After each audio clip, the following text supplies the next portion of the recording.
puisses ton esprit encore nous guider, Papa, au nom de Jésus de Nazareth, Seigneur. Les temps dans lesquels nous sommes sont critiques, Seigneur, mon Dieu, mon roi. Papa, nous voulons comprendre, Seigneur. Nous voulons comprendre ta parole, Papa. Nous voulons saisir ta pensée, Papa. Nous voulons saisir ta volonté, Seigneur, Dieu de gloire. Au nom de Jésus de Nazareth, Seigneur, mon Dieu, nous voulons nous effacer, Seigneur, Dieu de gloire, en ce lieu, Papa. Et que toi seul, tu puisses prendre le contrôle, Seigneur. Que toi seul, tu puisses nous parler. Que toi seul, tu puisses nous enseigner. Que toi seul, Seigneur, tu puisses nous guider, Papa. Gloire et louange à ton saint nom. Au nom de Jésus de Nazareth. Amen. Que Dieu soit béni. Amen. On va faire un peu de lecture. Un peu de lecture. Nous sommes dans le livre de Jean. Que Dieu soit béni pour ce thème qui nous a inspiré. Amen. Que son nom soit glorifié. C'est vraiment dans la pensée de l'esprit. Amen. On est vraiment dans ce temps-là critique. On est dans ce temps-là critique où les gens cherchent Christ. Les gens cherchent Dieu. Les gens ne savent plus où chercher. On est dans un temps où les hommes sont perdus. Même les chrétiens qui sont censés avoir la lumière, qui sont censés avoir reçu Christ, qui sont censés avoir reçu la vérité de la parole, lorsque nous regardons aujourd'hui l'état de l'Église, nous regardons l'état des chrétiens, on se rend compte que beaucoup sont perdus. Peu ont la vision. Peu savent où ils vont. Peu savent ce qu'ils font. Et alors que Jésus a tout accompli à la croix. Il a fait toutes choses. Il a réalisé toutes choses. À la croix, il a dit tout est accompli. Mais lorsque nous regardons les choses dans notre vie, on a l'impression que c'est pas ça. Nous allons lire plusieurs passages. Nous allons commencer dans Jean chapitre 13. Amen. On va faire un peu de la lecture. Amen. Pour essayer de comprendre un peu la parole de Dieu. Voir un peu ce que Dieu veut nous enseigner ici. Nous sommes dans Jean. Jean 13. Tout le monde y est? Ok. Je lis au nom de Jésus. C'est bon? Pour tout le monde? Bien. Tout le monde m'entend bien, hein? Gloire à Dieu. Or, avant la fête de Pâques, sachant que son heure était venue pour passer de ce monde au Père, et ayant aimé les siens qui étaient dans le monde, il les aima jusqu'à la fin. Après le souper, alors que le diable avait déjà mis dans le cœur de Judas Iscariote, fils de Simon, de le trahir, Jésus, sachant que le Père avait remis toutes choses entre ses mains, qu'il était venu de Dieu, et qu'il s'en allait à Dieu, se leva de table, ôta ses vêtements, et prit un linge dont il se ceignit. Puis il mit de l'eau dans un bassin, et se mit à laver les pieds de ses disciples, et à les essuyer avec le linge dont il était saint. Alors il vint à Simon-Pierre, mais Pierre lui dit, « Toi, Seigneur, tu me laves les pieds. » Jésus répondit et lui dit, « Tu ne comprends pas maintenant ce que je fais, mais tu le sauras dans la suite. » Pierre lui dit, « Tu ne me laveras jamais les pieds. » Jésus lui répondit, « Si je ne te lave pas, tu n'auras pas de part avec moi. » Simon-Pierre lui dit, « Seigneur, non seulement mes pieds, aussi mes mains et la tête. » Jésus lui dit, « Celui qui est baigné n'a besoin que de se laver les mains pour être entièrement pur. Vous êtes purs, mais non pas tous. » Car il savait qui était celui qui le trahirait. C'est pourquoi il dit, « Vous n'êtes pas tous purs. » Après donc qu'il leur eut lavé les pieds, il reprit ses vêtements, et s'étant remis à table, il leur dit, « Comprenez-vous ce que je vous ai fait? Vous m'appelez Maître et Seigneur, et vous dites bien, car je suis. Si donc moi, qui suis le Seigneur et le Maître, j'ai lavé les pieds, vous devez aussi laver les pieds les uns des autres. Car je vous ai donné un exemple afin que vous fassiez comme je vous ai fait. En vérité, je vous le dis, le serviteur n'est pas plus grand que son maître, ni l'apôtre plus grand que son Seigneur. Nous sautons, on va directement au verset 21 pour avancer. Quand Jésus eut dit ces choses, il fut ému dans son esprit et il déclara et dit, en vérité, je saute un peu parce qu'on aura beaucoup de lectures, mais vous pouvez le lire éventuellement à la maison. Amen, si vous avez le temps. Je continue. En vérité, je vous le dis, que l'un de vous me trahira. Alors les disciples se regardaient les uns les autres, ne sachant de qui ils parlaient. Or, un des disciples, celui que Jésus aimait, était à table couché sur le sein de Jésus.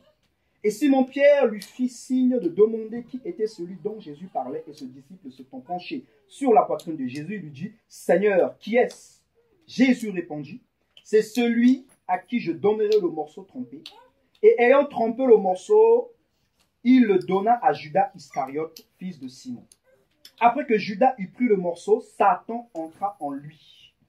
Jésus donc lui dit, « Ce que tu fais, fais-le promptement. » Mais aucun de ceux qui étaient à table ne comprit pourquoi il lui avait dit cela.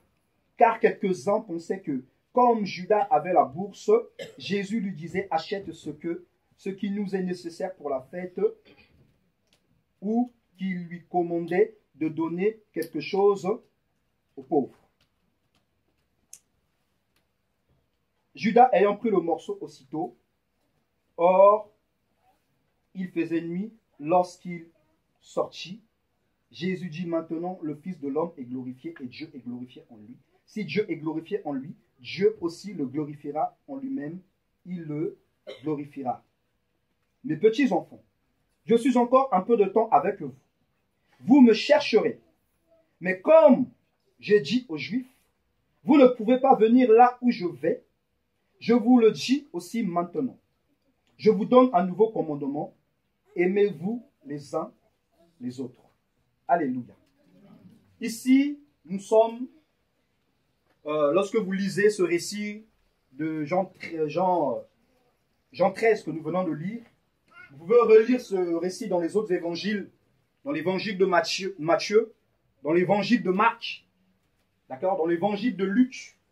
Vous allez voir que ici le Seigneur va passer la dernière scène. C'est-à-dire que les Juifs avaient des fêtes chaque année, des commandements que Dieu avait donnés au travers de Moïse. Et parmi ces fêtes-là que les Juifs devaient fêter, il y avait la fête de la Pâque, d'accord, qui symbolisait la mort et la résurrection de Christ, justement.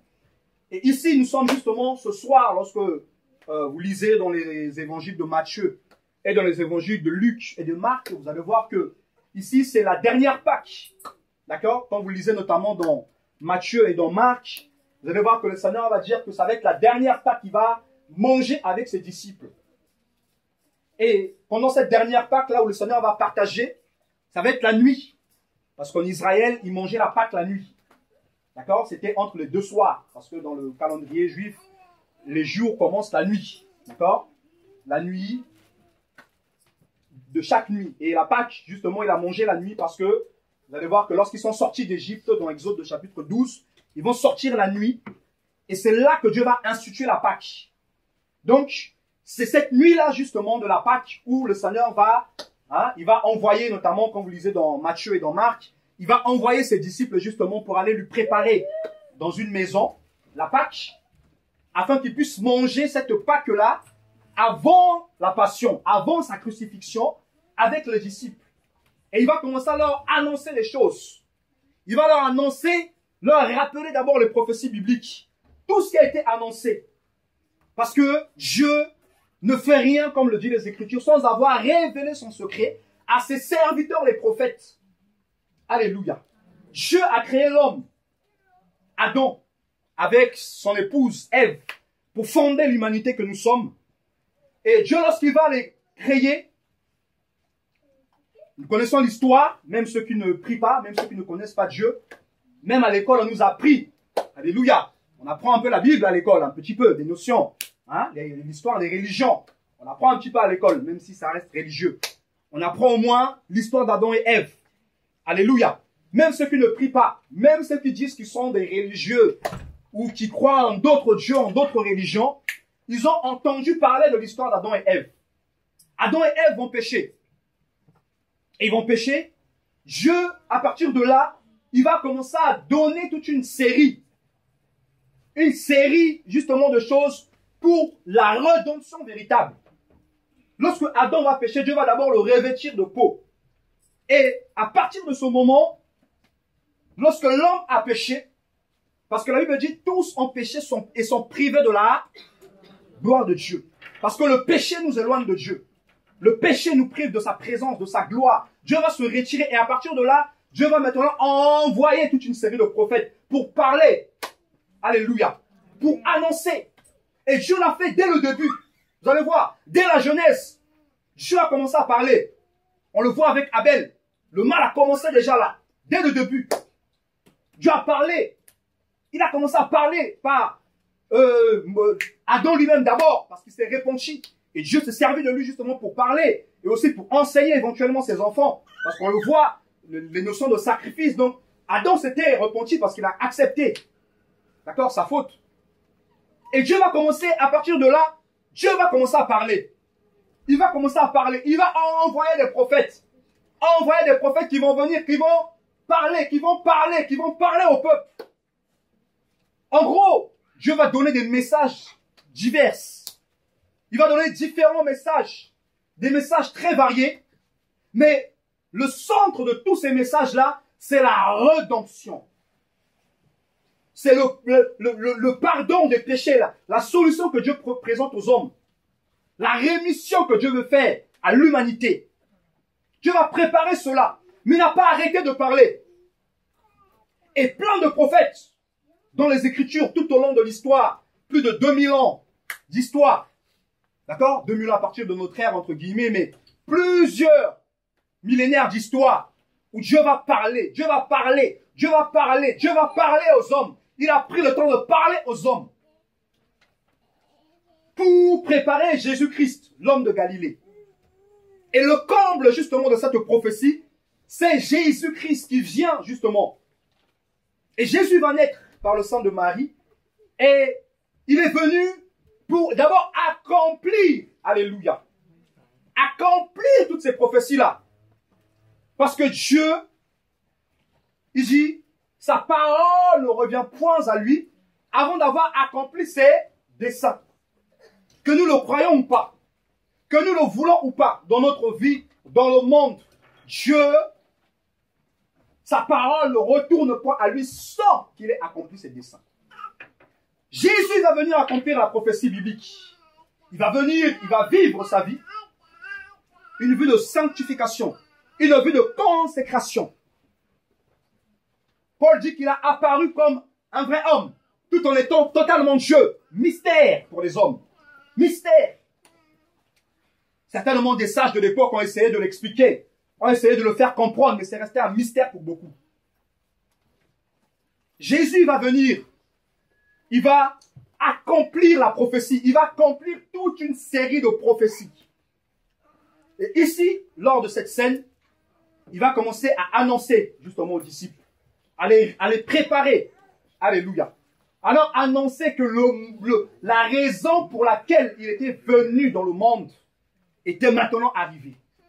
Là, il se préparait à la croix. Il va commencer à les parler lorsque vous lisez dans Matthieu, notamment vous lisez Matthieu 26 là-bas. Il va commencer à leur donner des conseils de veiller et de prier afin de ne pas tomber dans la tentation. Il y a toute la pression, la puissance de l'ennemi qui s'était levée là contre Jésus-Christ en esprit. Parce que à ce moment-là, il portait le péché de l'humanité tout entière. Vous imaginez? L'humanité tout entière.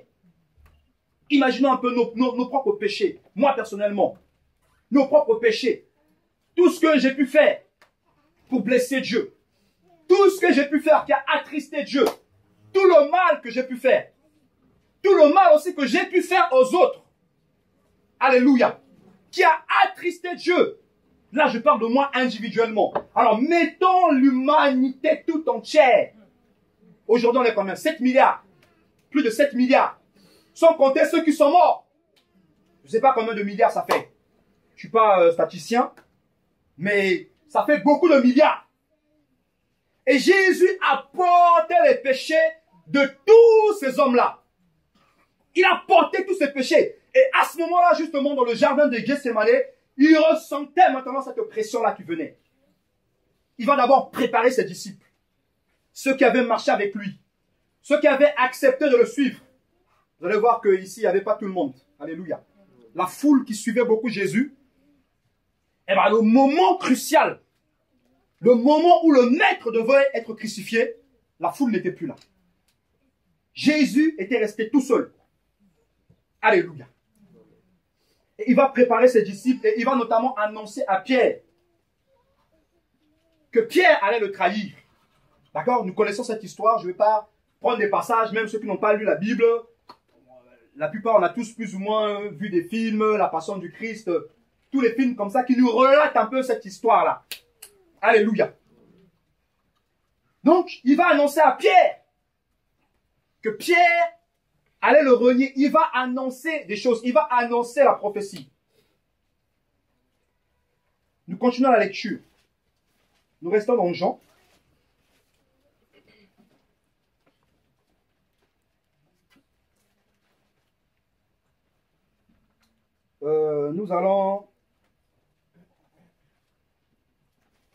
Nous sommes dans Jean 18. Si tu veux bien m'aider dans la lecture, s'il te plaît, Roquelin. Jean 18 à partir du verset 1.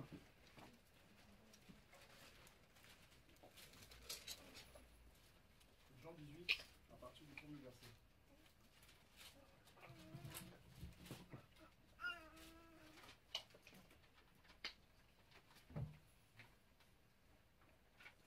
Jean 18, à partir du premier verset. Après que Jésus eut dit ces choses, il s'en alla avec ses disciples au-delà du torrent de Cédron, où il y avait un jardin dans lequel il entra avec ses disciples.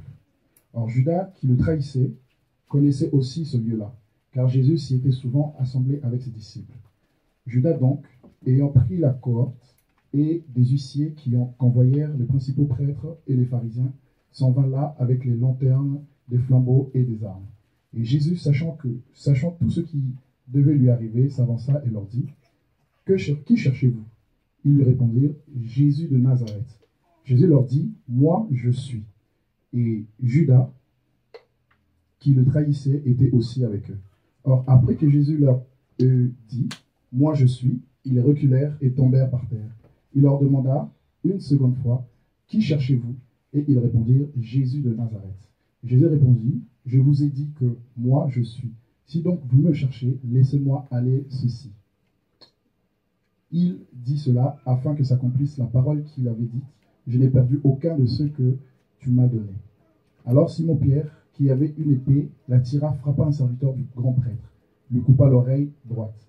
Ce serviteur s'appelait Malchus. Mais Jésus dit à Pierre, « Remets ton épée dans le fourreau. Ne boirai-je pas la coupe que le Père m'a donnée ?» La cohorte, le tribun et les huissiers, les Juifs, se saisirent alors de Jésus et le lièrent. Et ils l'emmenèrent premièrement chez Anne, car il était le beau-père de Caïphe, qui était le grand prêtre de cette année-là. Or, Caïphe était celui qui avait donné ce conseil aux Juifs. Il est avantageux qu'un seul homme meure pour le peuple. Or, Simon-Pierre, avec un autre disciple, suivait Jésus. Et ce disciple était connu du grand prêtre. Et il entra avec Jésus dans la cour du grand prêtre. Mais Pierre était dehors à la porte. Et l'autre disciple, qui était connu du grand prêtre, sortit dehors et parla à la portière et fit entrer Pierre. Et la servante qui était la portière dit à Pierre, « N'es-tu pas aussi des disciples de cet homme ?» Il dit, « Je n'en suis pas. » Or, les serviteurs et les huissiers qui étaient là avaient allumé un feu parce qu'il faisait froid, et ils se chauffaient. Mais Pierre aussi était avec eux et se chauffait. Et le grand prêtre interrogea Jésus sur ses disciples et sur sa doctrine. Jésus lui répondit, « J'ai ouvertement parlé au monde. J'ai toujours enseigné dans la synagogue et dans le temple, où les Juifs s'assemblèrent toujours, et je n'ai rien dit en secret. Pourquoi m'interroges-tu? Interroge ceux qui ont entendu ce que leur est dit. Voici, ils savent ce que j'ai dit. » Verset 22. Quand il eut dit ces choses, un des huissiers qui se tenait là donna un coup de sa verge à Jésus, en lui disant, « Est-ce ainsi que tu réponds au grand prêtre ?» Jésus lui répondit, « Si j'ai mal parlé, explique-moi ce que j'ai dit de mal. » Et si j'ai bien parlé, pourquoi me frappes-tu? Or Anne l'envoya lié à Caïphe le grand prêtre. Et Simon-Pierre était là et se chauffait. Alors on lui dit, n'es-tu pas aussi le disciple de ce disciple? Il le nia et il dit, je n'en suis pas. Et un des serviteurs du grand prêtre, parent de celui qui Pierre avait coupé l'oreille, dit, ne t'ai-je pas vu dans le jardin avec lui? Mais Pierre le nia de nouveau et aussitôt le coq chanta. Puis, je continue. S'il te plaît. Puis, ils menèrent Jésus de chez Caïphe au prétoire, et c'était le matin. Mais ils n'entrèrent pas eux-mêmes dans le prétoire, afin de ne pas se souiller et de pouvoir manger l'agneau de la Pâque. C'est pourquoi Pilate sortit vers eux et leur dit, quelle accusation portez-vous contre cet homme? Ils lui répondirent et ils lui dirent, si ce n'était pas un malfaiteur, nous ne te l'aurions pas livré. Alors Pilate leur dit, prenez-le vous-même et jugez-le selon votre loi. Mais les Juifs lui dirent, il ne nous est pas permis de mettre quelqu'un à mort. Et cela arriva afin que s'accomplisse la parole que Jésus avait dite, lorsqu'il indiquait de quelle mort il devait mourir. Pilate entra de nouveau dans le prétoire et, ayant appelé Jésus, et lui dit, es-tu le roi des Juifs? Jésus lui répondit, est-ce de toi-même que tu dis cela, ou d'autres te l'ont dit de moi? Pilate répondit, suis-je juif? Ta nation et les principaux prêtres t'ont livré à moi. Qu'as-tu fait? Jésus répondit, mon royaume n'est pas de ce monde. Si mon royaume était de ce monde, mes serviteurs auraient combattu pour moi afin que je ne sois pas livré aux Juifs. Mais maintenant, mon royaume n'est pas d'ici-bas. Alors Pilate lui dit, es-tu donc roi? Jésus répondit, tu le dis, que je suis roi. Je suis né pour cela, et c'est pour cela que je suis venu dans le monde, pour rendre témoignage à la vérité. Quiconque est de la vérité entend ma voix. Pilate lui dit, qu'est-ce que la vérité? Et quand il lui dit cela, il sortit de nouveau voir les Juifs et il leur dit, je ne trouve aucun crime en lui. Or, comme c'est parmi vous une coutume que je vous relâche un prisonnier à la fête de la Pâque, voulez-vous donc que je vous relâche le roi des Juifs? Amen. Merci beaucoup. Ici, Jésus, après être comparu devant le souverain sacrificateur des Juifs, ils vont se moquer de lui et il va être transféré justement sur Ponce Pilate, qui était à l'époque le gouverneur, d'accord, de la région. Et ce qui est intéressant ici, c'est que Pilate va témoigner, je n'ai trouvé chez lui, alléluia, aucun crime. C'est-à-dire que Jésus n'a commis aucun péché tout au long de sa vie. Alléluia. Tout au long de sa marche, aucun crime il n'a commis. Aucun péché il n'a commis. Aucune faute. Même les païens l'ont témoigné. Même ceux qui l'accusaient, ceux qui le condamnaient. Alléluia. Ils ont témoigné de lui qu'il n'a commis aucun crime. On peut continuer. Verset 40. Verset 40. Et tous s'écrièrent encore, disant, non pas celui-ci, mais Barabbas. Or Barabbas était un brigand. Chapitre 19, verset 1. Pilate fit donc prendre Jésus et le fit battre de verges. Les soldats tressèrent une couronne d'épines qu'ils posèrent sur sa tête et le vêtirent d'un vêtement de pourpre. Puis ils lui disaient, roi des Juifs, nous te saluons.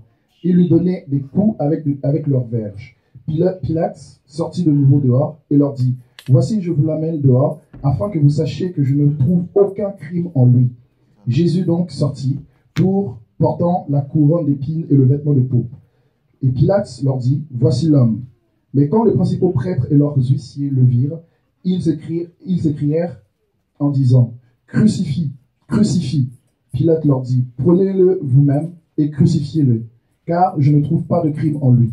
Les Juifs lui répondirent, nous avons une loi, et selon notre loi, il doit mourir, car il s'est fait fils de Dieu. Or, quand Pilate entendit cette parole, il craignit encore davantage. Et il rentra dans le prétoire et dit à Jésus, d'où es-tu? Mais Jésus ne lui donna pas de réponse. Et Pilate lui dit, est-ce à moi que tu ne parles pas?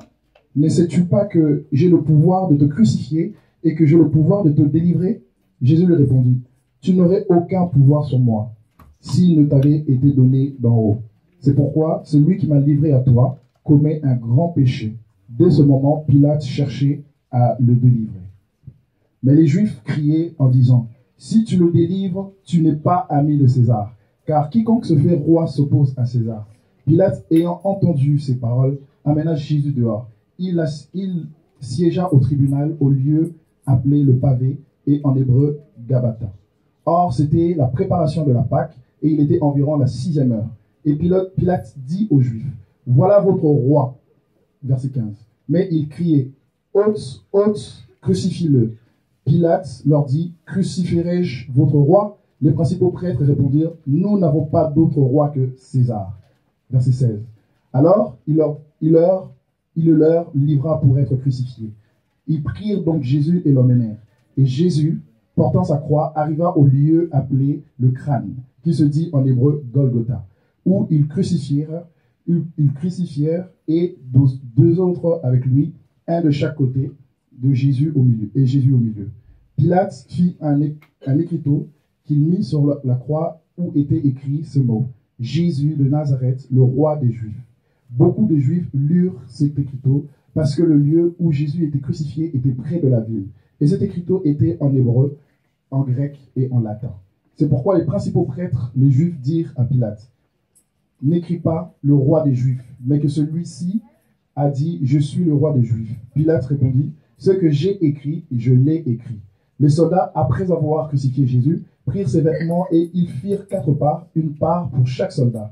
Ils prirent aussi sa tunique, qui était sans couture, d'un seul tissu, depuis le haut jusqu'en bas. Ils se dirent entre eux, ne la déchirons pas, mais tirons au sort pour savoir à qui elle sera. Et cela arriva ainsi, afin que s'accomplisse cette parole de l'Écriture.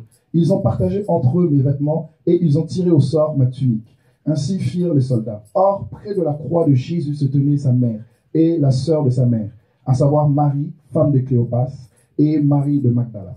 Et Jésus, voyant sa mère, et auprès d'elle le disciple qui l'aimait, il dit à sa mère, « Femme, voilà ton fils. » Puis il dit au disciple, « Voilà ta mère. » Et dès ce moment, ce disciple l'a pris chez lui.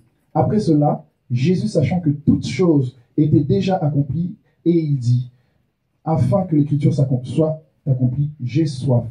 Et il y avait là un vase plein de vinaigre. Les soldats en remplirent une éponge et la mirent au bout d'une branche d'hysope, et la lui présentèrent à la bouche. Et quand Jésus eut pris le vinaigre, il dit, tout est accompli, et ayant baissé la tête, il rendit l'esprit. Ok. Alléluia. On peut continuer encore. Amen. Verset 31. Afin que le corps ne reste pas sur la croix le jour du sabbat, parce que c'était la préparation. Or, c'était un grand jour de sabbat. Les Juifs prièrent Pilate qu'on leur rompe les jambes et qu'on les enlève. Les soldats vinrent donc, et ils rompirent les jambes au premier, et de même à l'autre qui était crucifié avec lui. Puis s'étant approché de Jésus, et voyant qu'il était déjà mort, ils ne lui rompirent pas les jambes. Mais un des soldats lui perça le côté avec une lance, et immédiatement il sortit du sang et de l'eau. Et celui qui l'avait vu en a rendu témoignage, et son témoignage est digne de foi. Et il sait qu'il est dit vrai, afin que vous le croyiez. Ces choses-là sont arrivées afin que l'écriture soit accomplie. Aucun de ces os ne sera brisé. Et encore une autre écriture qui dit, ils verront celui qu'ils ont percé. Or, après ces choses, Joseph d'Arimathée, qui était disciple de Jésus, mais en secret parce qu'il craignait les Juifs, demanda à Pilate la permission d'enlever le corps de Jésus. Et Pilate le lui ayant permis il vint et il prit le corps de Jésus. Nicodème, qui auparavant était allé de nuit vers Jésus, vint aussi, apportant un mélange de myrrhe et d'aloe, d'environ 100 livres. Et ils prirent le corps de Jésus et l'enveloppèrent de linge avec des aromates, comme les Juifs ont coutume d'ensevelir. Or, il y avait un jardin dans le lieu où Jésus fut crucifié, et dans le jardin un sépulcre neuf où personne n'avait encore été mis. Ce fut là qu'ils déposèrent Jésus à cause de la préparation des Juifs, parce que le sépulcre était prêt. Verset chapitre 20, s'il te plaît. Chapitre 20, à partir du premier verset. Le premier jour de la semaine, Marie de Magdala se rendit dès le matin au sépulcre, comme il faisait encore obscur, et elle vit que la pierre était ôtée du sépulcre. Elle courut vers Simon-Pierre et vers l'autre disciple que Jésus aimait, et elle leur dit, « On a enlevé le Seigneur hors du sépulcre, et nous ne savons pas où on l'a mis. Alors Pierre partit avec l'autre disciple, ils s'en allèrent au sépulcre. Ils couraient tous deux ensemble, mais l'autre disciple courait plus vite que Pierre, et il arriva le premier au sépulcre. Et s'étant baissé, il vit les linges à terre, mais il n'y entra pas. Alors Simon-Pierre, qui le suivait, arriva et entra dans le sépulcre et vit les linges à terre, et le linge qu'on avait mis sur la tête de Jésus, non pas avec les linges, mais plié dans un lieu à part. Alors l'autre disciple qui était arrivé le premier au sépulcre y entra aussi. Il vit et crut, car il ne comprenait pas encore que, selon l'Écriture, que Jésus devait ressusciter des morts, et les disciples s'en retournèrent chez eux. Alléluia. Ils ne comprenaient pas encore que, selon les Écritures, Jésus, alléluia. Pourtant, ils avaient entendu. Amen. Jésus l'avait annoncé. Les prophètes l'avaient annoncé. Ils en parlaient communément. Vous savez, à cette époque-là, les Juifs se retrouvaient dans des synagogues où ils partageaient la parole. C'était des lieux, vous savez, la parole à l'époque, c'était pas des livres comme nous, comme ça, c'était des rouleaux, d'accord, des parchemins. Et ces cultes-là, à cette époque, ça se passait, quelqu'un pouvait rentrer dans le temple, en donner la lecture à quelqu'un, généralement un adulte, qui prenait la lecture, un adulte, hein, quelqu'un de majeur, amen. Hein, la majorité, là, je ne me souviens plus de l'âge exact, mais quelqu'un de mature, qui pouvait prendre les Écritures, et qui lisait les Écritures. Il pouvait prendre un rouleau, donc ça pouvait être le prophète Ésaïe, ça pouvait être le prophète, je sais pas, Michée. Il prenait le rouleau, il lisait. Une fois qu'il lisait, chacun pouvait donner éventuellement l'enseignement, l'interprétation. C'est ainsi que vous allez voir dans le livre, le début du livre de Luc, Jésus va rentrer dans le temple, il va lire l'Écriture et il va interpréter. Alléluia. Donc, il connaissait ces choses-là, annoncées par les prophètes. Il connaissait que, d'après les Écritures, Jésus devait ressusciter. Mais il ne l'avait pas compris. Alléluia, c'est différent. Beaucoup, on a entendu. Ces gens-là ont entendu la parole de Dieu. Jésus lui-même, on l'a vu dans le jardin de Gethsémane ici, pendant la Pâque, la dernière Pâque, Jésus leur a parlé. Alléluia. Il a parlé aux disciples qu'ils devaient mourir et ressusciter. Mais ils n'avaient pas compris. Et lorsque nous regardons dans Luc, vous allez voir quand vous lisez dans Luc, je crois vers Luc 23, 24 là-bas, la Bible dit qu'il va rencontrer les disciples et eux aussi, ils n'avaient pas compris. Alléluia. Ils ont entendu, mais ils n'ont pas compris. Tu peux continuer s'il te plaît, Rotin? Mais Marie se tenait près du sépulcre dehors et pleurait.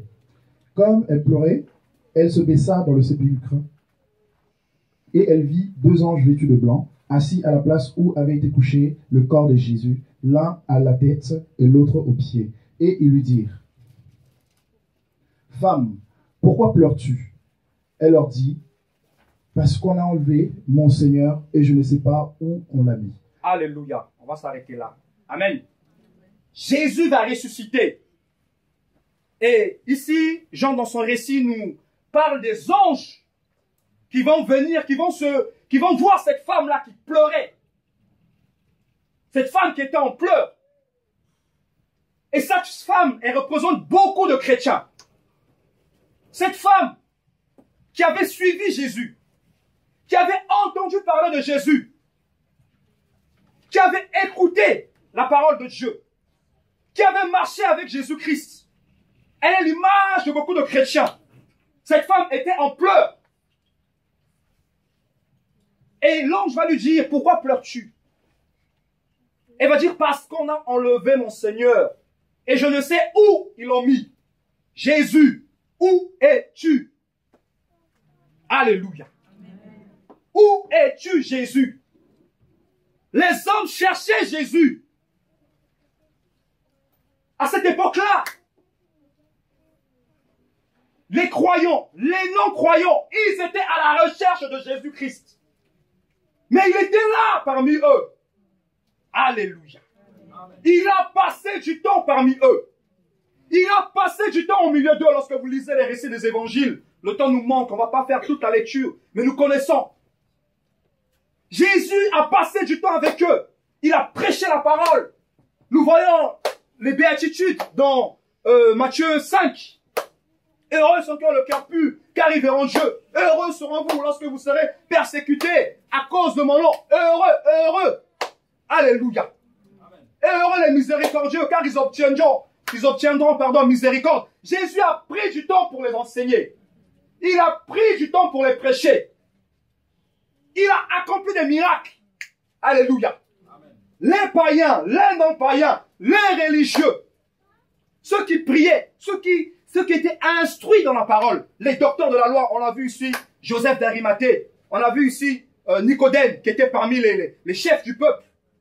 Ils avaient aussi entendu parler de Jésus. Jésus va lui parler de la nouvelle naissance dans Jean 3. Alléluia. Il va lui parler de la nouvelle naissance. Ces gens-là, ils ont tous entendu parler de Jésus-Christ de Nazareth. Ils ont entendu sa parole. Il a vécu avec eux. La Bible dit que cette parole, elle a vécu au milieu de nous, qui est Christ, dans Jean 1, pleine de grâce et de vérité. La parole s'était révélée. La parole s'était manifestée. Il est venu vers les hommes. Il a parlé aux hommes. Il n'est pas resté là, après avoir envoyé ses serviteurs, depuis des siècles et des millénaires. Après les avoir envoyés, il est venu maintenant lui-même. Alléluia. Il est venu lui-même. Il leur a parlé. Il leur a annoncé les choses.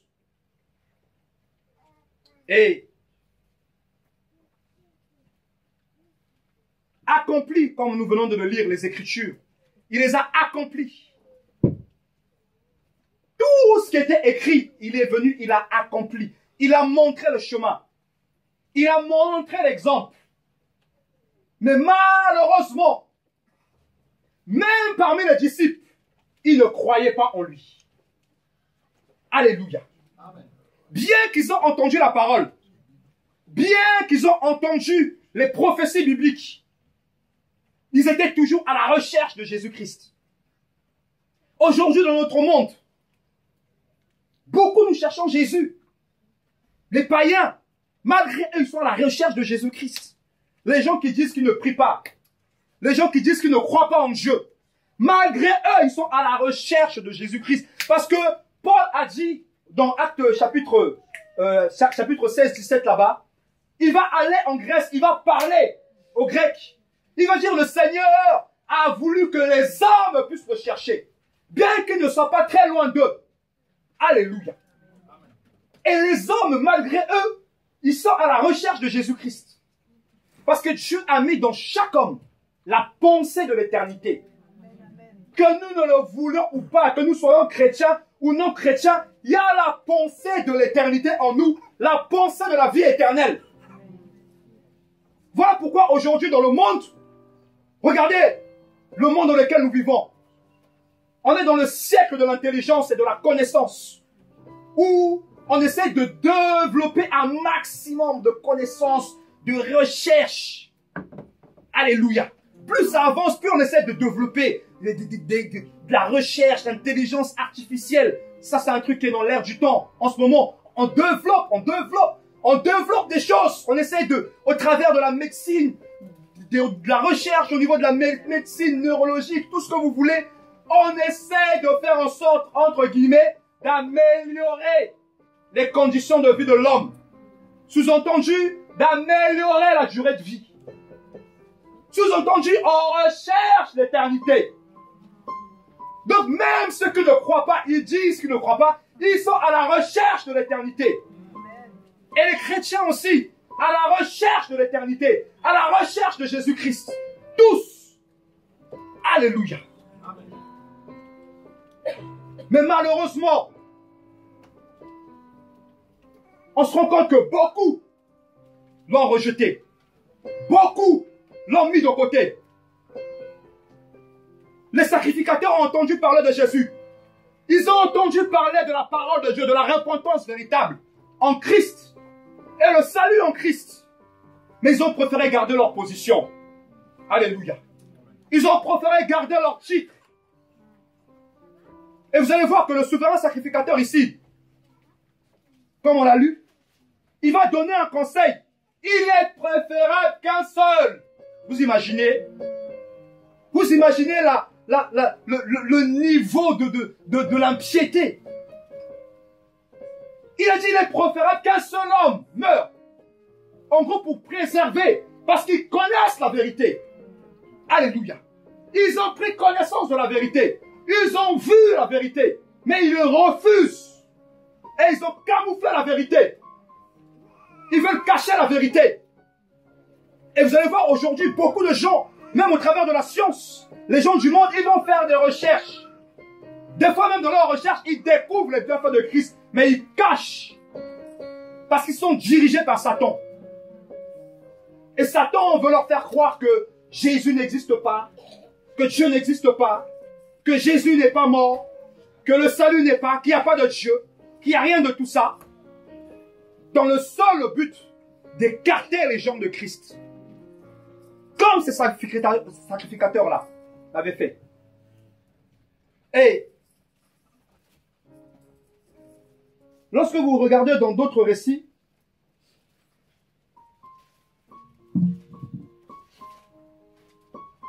on peut prendre par exemple dans Luc.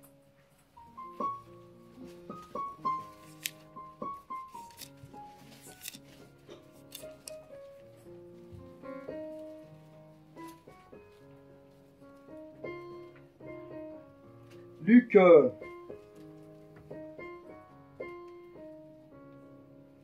24.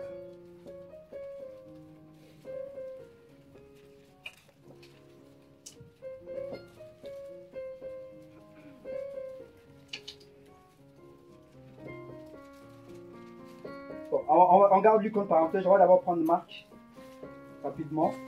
On va revenir sur Luc après. Je vais le terminer. Nous sommes dans Marc 15.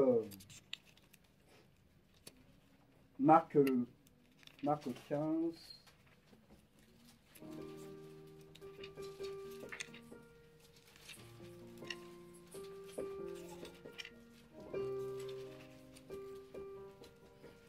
15. Tout le monde y est? Ok. Je lis à partir du verset 38. Et le voile du temple se déchira en deux, depuis le haut jusqu'en bas. Donc là, on est toujours à la mort de Jésus-Christ. Amen.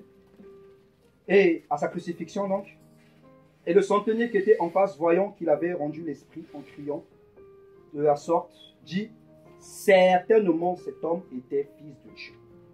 Il y avait là aussi des femmes qui regardaient. Parmi elles étaient Marie de Magdala, Marie, mère de Jacques, le mineur, et Jos, et Salomé, qui le suivaient et le servaient lorsqu'il était avec eux en Galilée. Alléluia. Ok. On va encore aller prendre Matthieu.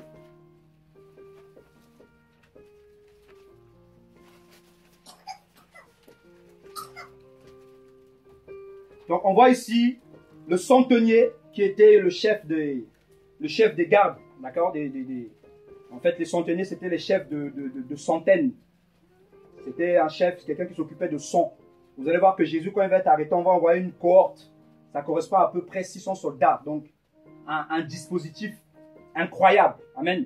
Et il y avait justement le chef des centeniers là, donc quelqu'un qui était à la charge de 100 soldats, qui était là pour garder Jésus. Et il va voir la puissance de Dieu. Le voile du temple va se déchirer de haut en bas. Et il va voir que non, certainement, cet homme était vraiment le Fils de Dieu. Alléluia. Et on va prendre un peu le récit de Matthieu. Nous sommes dans Matthieu. On va prendre le passage Matthieu 26.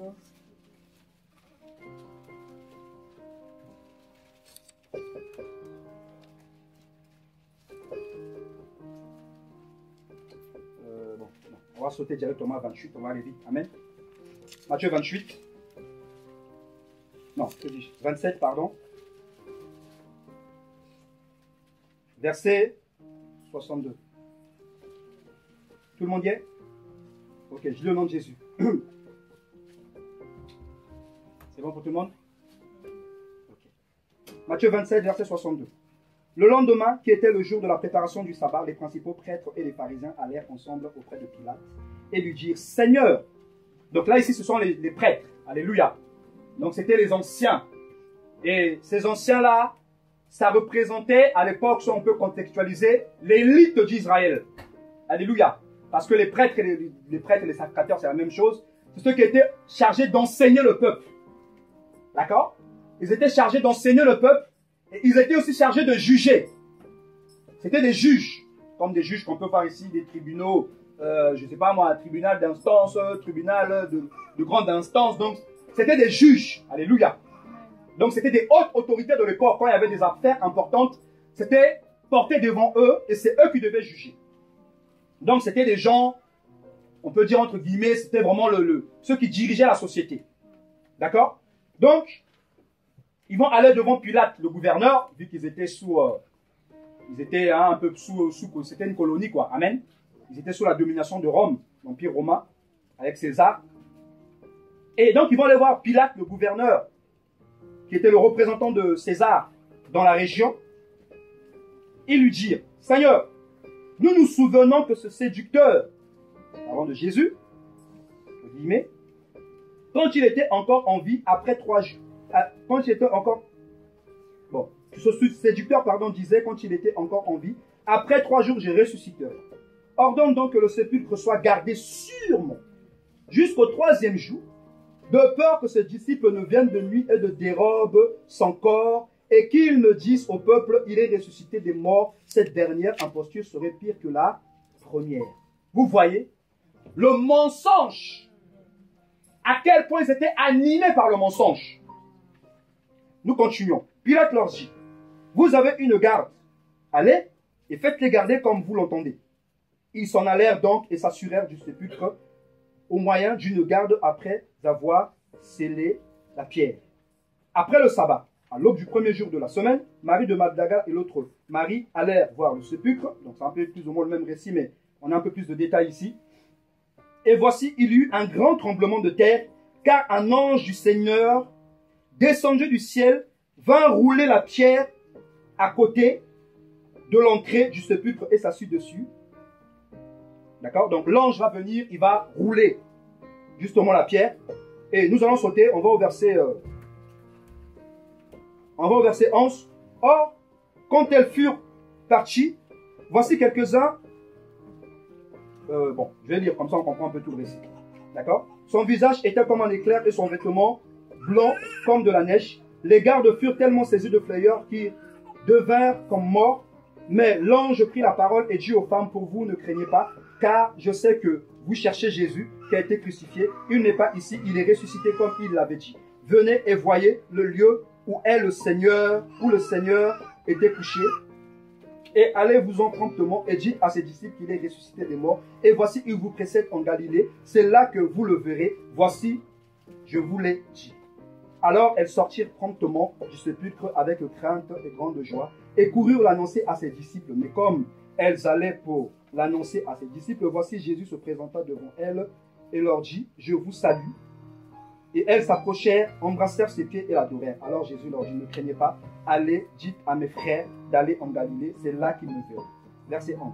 Or, quand elles furent parties, voici quelques-uns de la garde vinrent dans la ville et ils rapportèrent aux principaux prêtres toutes les choses qui étaient arrivées, sur quoi les prêtres s'assemblèrent avec les anciens, et après avoir tenu conseil, donnèrent une forte somme d'argent aux soldats, en leur disant, dites, ces disciples sont venus de nuit le dérober pendant que nous dormions, et si le gouverneur l'apprend, nous l'apaiserons et nous vous tirerons de peine. Les soldats prirent l'argent et suivirent les instructions qui leur furent données. Et ce bruit s'est répandu parmi les Juifs jusqu'à ce jour. Vous voyez comment le mensonge a été répandu. Et de la même manière, lorsque nous regardons le monde d'aujourd'hui des soi-disant intellectuels, ils répandent des mensonges avec des faux messages. Alléluia. Des faux évangiles. Des fausses recherches pour essayer de dire que oh non, Jésus n'existe pas. Non, ce sont des théories. On va essayer comment je pourrais dire ça? D'intellectualiser un peu les choses. de rationaliser, voilà le mot, la foi en quelque sorte, pour dire que Dieu est la solution à la recherche que les hommes se faisaient. Tout ça pour renier la résurrection de Christ. Et aujourd'hui, les mêmes hommes, justement, et vous voyez, c'est toujours les élites souvent. Alléluia. Soi-disant, entre guillemets, les intellectuels, les prêtres, soi-disant. Alléluia. Ceux qui sont chargés de montrer la voie aux hommes, de montrer le chemin. Ceux qui sont censés éclairer cela, égarent les gens vers la vérité. Et nous sommes dans un temps où le monde, lorsque nous observons le monde, les gens ne savent plus où aller. Les gens ne savent plus où donner de la tête. Tous, nous avons entendu parler de Jésus. Même dans notre entourage, dans notre famille, on a plus ou moins entendu parler de Jésus. Mais l'ennemi a tellement rempli les mauvaises choses, des fausses doctrines. D'autres vont trouver sur le plan intellectuel, d'autres ça va être sur le plan spirituel, où l'ennemi a détourné tellement de gens qu'aujourd'hui, on ne sait plus où est Jésus. On ne sait plus où est Jésus. Certains vont dire, mais où est Dieu? Beaucoup de gens dans le monde qui ne prient pas, ils vont dire, mais si Dieu existe, pourquoi tant de choses? Pourquoi tant de problèmes? Pourquoi tant de situations? Pourquoi, si Dieu existe?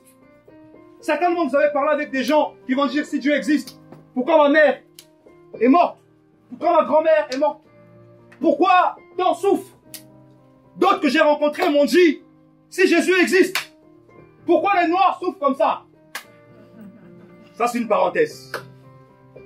Comme si Jésus était la cause de la souffrance des Noirs, entre guillemets.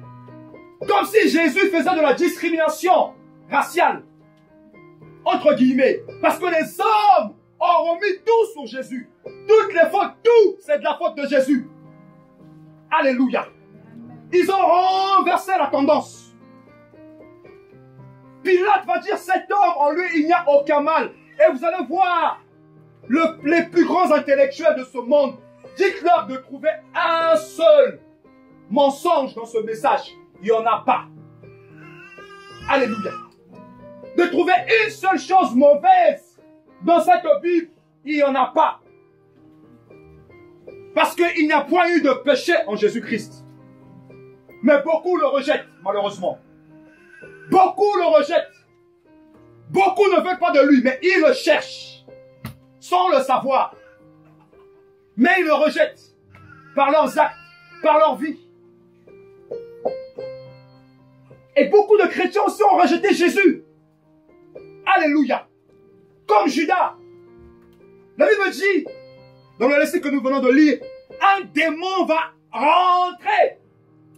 Alléluia. En Judas Iscariote. Parce que, avant que nous posions chaque acte, il y a un esprit, souvent qui nous pousse. Parce que derrière chaque péché, il y a un démon. Ça, il faut le savoir. Dieu existe, Satan aussi existe. Alléluia. Les démons aussi existent. Et derrière chaque péché, il y a un démon. Et la Bible dit que le monde entier est sous la domination du malin, de l'ennemi. Et c'est lui qui pousse les hommes au meurtre. Il pousse les hommes au mal. Il pousse les hommes au péché. Alléluia. Et Satan va entrer en Judas. Et Judas va aller pécher. Il va livrer Jésus-Christ. Et beaucoup d'hommes, justement, parce qu'ils ont rejeté Jésus-Christ, ils sont là. Même chrétiens dans les assemblées. Alléluia. Ils ont mangé avec Jésus la scène, la parole du Seigneur. Ceci est mon corps livré pour vous. Ceci est mon sang. Ils ont pris part à la présence de Dieu. Ils ont mangé de la parole de Dieu. Mais ils l'ont rejeté. Parce qu'ils ont ouvert la porte aux démons qui sont entrés.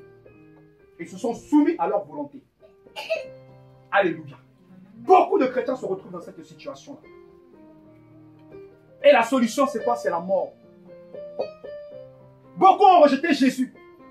Des disciples n'avaient plus foi en Jésus-Christ, bien qu'ils l'ont entendu. Mais ils ne voient pas ce Jésus-là.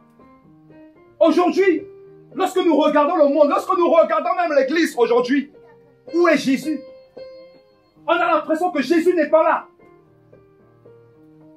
Jésus n'est pas là parce que le même bruit, le même mensonge dans le monde, généralement qui s'est répandu comme chez les Juifs, il se répand aujourd'hui. Les gens ne croient plus en Dieu. Quand vous parlez avec des gens, vous allez voir que de plus en plus, les gens remettent en cause la foi. Les gens remettent en cause le Dieu d'Abraham. Tout se fabrique des dieux. Et on voit tout. Le Dieu des Noirs. Oh non, Jésus était noir. Oh non, des futilités. Et on tombe dans des tendances parce que Jésus n'est plus dans les cœurs. Ces femmes-là, Marie, ces femmes qui étaient allées au tombeau, pourquoi Dieu va se révéler? Parce que ces femmes-là, elles venaient toujours à la croix. C'est là. Beaucoup qui sont restés. Vous allez voir qu'à la croix, lorsque vous lisez les récits, notamment de Matthieu, vous allez voir qu'à la croix, les soi-disant intellectuels, ils vont venir devant Jésus. Ils vont l'insulter. Les sacrificateurs, ils vont insulter Jésus. Ils vont se moquer de lui. Ils vont dire, tu as sauvé les autres, sauve-toi toi-même. Si tu es fils de Dieu, descends de la croix. Ils vont se moquer de lui. Combien se moquent de Jésus aujourd'hui? Combien entendent parler de Jésus, mais ils le rejettent? Alléluia. Combien de chrétiens? Parce que Jésus, c'est la parole. Il a dit dans Jean, si vous m'aimez, gardez mes commandements. Mais combien de chrétiens entendent parler? Parce que Jésus, c'est sa parole. Combien entendent parler de la parole de Dieu, mais ils rejettent Jésus-Christ? Combien aujourd'hui? Combien de chrétiens, ils entendent parler de l'évangile, la sanctification, se mettre à part pour Dieu, abandonner le péché? Non. On rejette Jésus. On profère le mal. On profère l'iniquité. Même dans les églises, c'est rentré. Jésus n'est plus là. Nous sommes dans un temps où le mal est appelé bien. Le mal est appelé bien. Si tu dis tu es contre l'homosexualité, ah là, t'es mal vu, hein. Homophobe d'office. Tu n'es pas tolérant, tu n'as pas... Tu n'as pas... T'es pas équilibré, quoi. T'es pas, en gros, t'es un peu bizarre, hein, intellectuellement, hein. C'est pas trop ça, quoi. Vous voyez? Parce que le mal est devenu bien. Et même dans les églises, c'est devenu comme ça. Même parmi les chrétiens, parmi les disciples. Vous allez voir dans les récits de l'évangile que beaucoup de disciples avaient perdu la foi. Quand le Fils de l'homme reviendra, trouvera-t-il la foi sur la terre? Beaucoup ont perdu la foi. Parce que le fondement a été renversé. Si le fondement est ébranlé, le juste, que fera-t-il? Le fondement de Christ, la parole de Dieu, la parole véritable, la crainte de Dieu, la vie de l'esprit, la vie de prière, il n'y a plus ça dans l'église. Chez les chrétiens, ceux qui sont censés éclairer, ceux qui sont censés être la lumière du monde, il n'y a plus Dieu. Il n'y a plus Dieu. Et c'est pour ça qu'on ne voit plus Jésus. On a l'impression de galérer dans la prière. On a l'impression de s'ennuyer. En tant que chrétien. On a l'impression qu'on prie, mais on dirait la prière, c'est devenu un fardeau. C'est pas normal. C'est parce que Jésus n'est plus là. Frères et sœurs, où est Jésus dans ta vie aujourd'hui? Où est Jésus dans ma vie? Où est-il? Le Seigneur de gloire a parlé aux disciples de sa résurrection. Nous avons entendu parler de sa parole. Nous avons entendu les Écritures. On a reçu des prophéties. On a entendu parler des prophètes. Des prophètes qui sont venus, divers, des messagers que Dieu a envoyés pour nous parler. Ils nous ont annoncé l'évangile de Christ. L'avons-nous embrassé? On a entendu. Est-ce que nous avons compris? Beaucoup de disciples n'ont pas compris. Beaucoup de disciples n'ont pas saisi. Et c'est pour ça que il n'y a plus la gloire de Dieu. Il n'y a plus la présence de Dieu. Et nous voyons aujourd'hui l'église qui est censée être une église glorieuse. C'est-à-dire, dit, Jésus viendra chercher une église glorieuse. Alléluia. Une église sans tache. C'est-à-dire sans péché. Une église sans rite, ni rien de semblable. C'est ça l'église que Jésus va revenir chercher. Et aujourd'hui, quand on regarde l'église, les chrétiens sont fatigués. On est pour la plupart des chrétiens fatigués. La prière, nous tous, hein, la chair. Alléluia. La prière, ça nous fatigue. Les chrétiens, quand on leur dit la prière, ils sont pas trop chauds. Les chrétiens, quand on leur dit la Bible, allez, on lit un peu la Bible, ça commence déjà à bailler. Alléluia. Les chrétiens n'aiment plus la parole de Dieu. Oh mon ami. Faut lire les... Vous savez, quand on lit les évangiles, quand on lit les actes des apôtres, mon Dieu, l'amour de Jésus, il n'y a plus l'amour de Jésus-Christ dans les cœurs, frère. Paul pourra dire l'amour de Christ nous presse. Elle nous presse le bouillonnement là, pour ce feu-là. Il n'y a plus ça dans l'église. Est-ce que Jésus est toujours là? Où es-tu, Jésus? Où es-tu? Les chrétiens ne bouillonnent plus pour la parole. L'apôtre Paul, il pouvait arriver, mon ami, il pouvait passer des nuits de renseignement. Oh Jésus. Et les chrétiens étaient là, ils écoutaient parce qu'ils avaient l'amour de la parole. Ils avaient l'amour de la vérité. Mais aujourd'hui, les chrétiens, quand on dit la parole, ils sont déjà fatigués. 30 minutes, la parole, ils sont fatigués. Il n'y a plus le zèle pour Christ. Il n'y a plus ça. Alléluia. L'amour de la parole de Dieu, il n'y a plus. La vérité a disparu. Comme nous dit le prophète. Elle a disparu. Elle trébuche sur les places publiques. La vérité. Les chrétiens ne disent plus la vérité.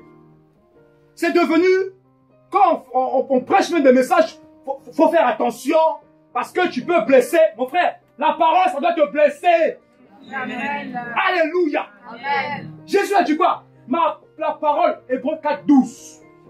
On peut le prendre.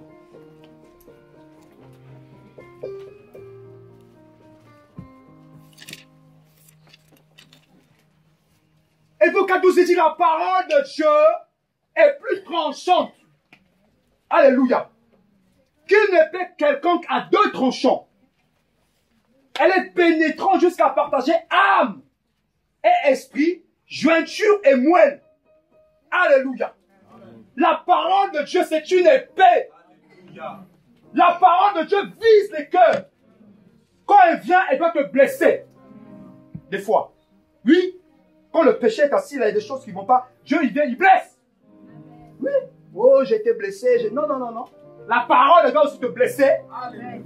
Après, Jésus va venir guérir. Il n'y a pas de souci. Mais il faut que tu sois blessé pour être guéri. Amen. Quand on opère une personne par un médecin, on doit couper, non? Alléluia. Si tu as un problème, on ne va pas opérer comme ça seulement, tu es guéri. Non. Là, c'est le Seigneur lui-même. Amen. On doit d'abord couper. Si on fait faire une opération dans le ventre, là, on déchire. Alléluia. Tu es blessé, mais tu seras guéri. Amen. Au nom de Jésus. Aujourd'hui, les chrétiens sont devenus, oh non, il m'a blessé, moi je ne vais plus dans l'église, cette église-là, non. Ah, cette église-là. Parce que Jésus n'est plus là, c'est tout. Jésus n'est plus là. Jésus n'est plus là. Il n'y a plus la vérité, il n'y a plus Christ. Parce que quelqu'un qui a la vie de Dieu, même s'il est blessé, mais il sait que c'est pour son bien. Alléluia. Même si ça blesse, il sait qu'on dit ça pour son bien. On dit ça pour l'aider à avancer. Pour l'aider à aller de l'avant. Donc la parole, elle te blesse aussi. Alléluia. La Bible dit pénétrant jusqu'à partager âme et esprit. Donc Dieu là, il est dans les détails, les petites choses, jointure et moelle. Il vient faire la séparation. Là où le péché est installé là, dans nos cœurs, la parole elle vise là et pénètre. Parce que la parole c'est Jésus-Christ. Alléluia. Elle vient pour pénétrer dans les cœurs. Pour changer les vies. Aujourd'hui, les chrétiens, c'est devenu l'église. C'est devenu des sensations. L'église, c'est devenu des sensations. Alléluia. On veut seulement, on vient, allez, on chante, alléluia. On danse un peu là. Surtout les Africains là. Non, frère, des fois, il faut calmer les danses. Des fois, il faut la parole. Alléluia. Danse, on danse trop là. Alléluia. On danse beaucoup, on ne veut pas la parole. Non.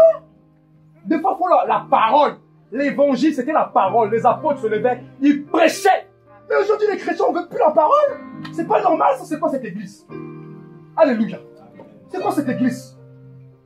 Quand la parole, les gens sont fatigués. Il n'y a plus cette soif-là de méditer la parole, de chercher à connaître Christ, de chercher à grandir dans la... Il n'y a plus ça. C'est pas normal. Parce que Jésus n'est plus dans les cœurs. Quand Jésus est dans les cœurs, l'amour pour Dieu bouillonne. L'amour pour la prière. L'amour pour être dans sa présence. Combien de chrétiens aiment dans sa présence? D'autres des chrétiens, ah non, là-bas, ça dure longtemps. Si l'esprit est là, ça dure, il n'y a pas de souci. Alléluia. Mais si toi, tu t'ennuies là dans la présence de Dieu, si Dieu n'est pas là, c'est différent. Amen. Si Dieu n'est pas là, c'est différent. Mais quand Dieu est là, tu t'ennuies, c'est qu'il y a un problème. Parce que dans la présence de Dieu, il est là. On est bien, on est à l'aise. Alléluia. On se sent bien. On respire dans sa présence. Et beaucoup de chrétiens n'ont plus cet amour-là de la vérité. L'amour de Christ qui bouillonne. Ce zèle pour prier, pour méditer la parole de Dieu. Cet amour de rester dans sa présence. De chercher à le craindre. De chercher tout le temps à l'honorer. De chercher tout le temps à l'aimer. Il n'y a plus ça. Il n'y a plus ça dans les cœurs. Parce que beaucoup se retrouvent comme les disciples. Ils ont perdu la foi. La foi.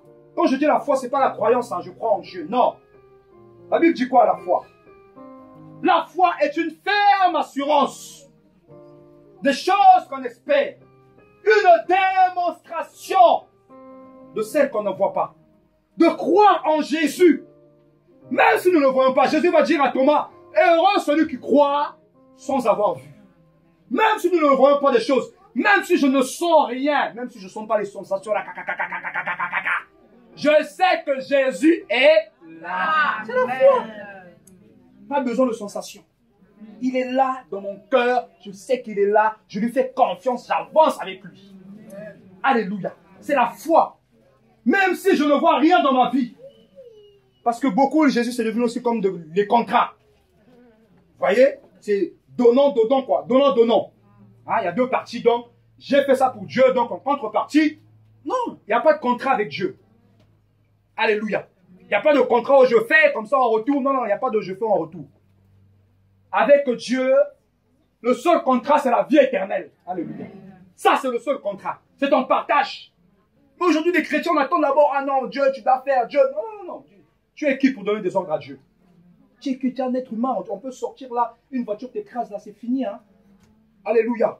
Ah oui, on peut être là, je peux parler là, je peux tomber là aussi, crise cardiaque, c'est fini. Hein? Si Jésus n'est pas là, là, mon ami, c'est compliqué. Alléluia. On n'est pas à l'abri. On n'est pas à l'abri.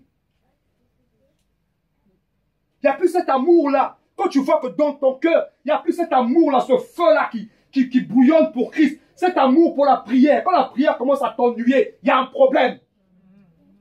Il y a un problème. Est-ce que Jésus est là? Est-ce que Jésus est toujours là? Est-ce que tu as toujours cet amour-là pour la prière? Cet amour de rester dans la présence de Dieu? Est-ce que ça te plaît toujours d'écouter sa parole? La parole véritable, je dis. Pas des choses pour te faire plaisir. Tu auras la bénédiction, tu auras... Vous voyez, aujourd'hui, l'évangile, c'est devenu ça. C'est ce que Jésus présente aux hommes. Tu seras béni, tu auras si. C'est pas ça l'évangile, frère. La bénédiction, c'est Jésus-Christ. Alléluia.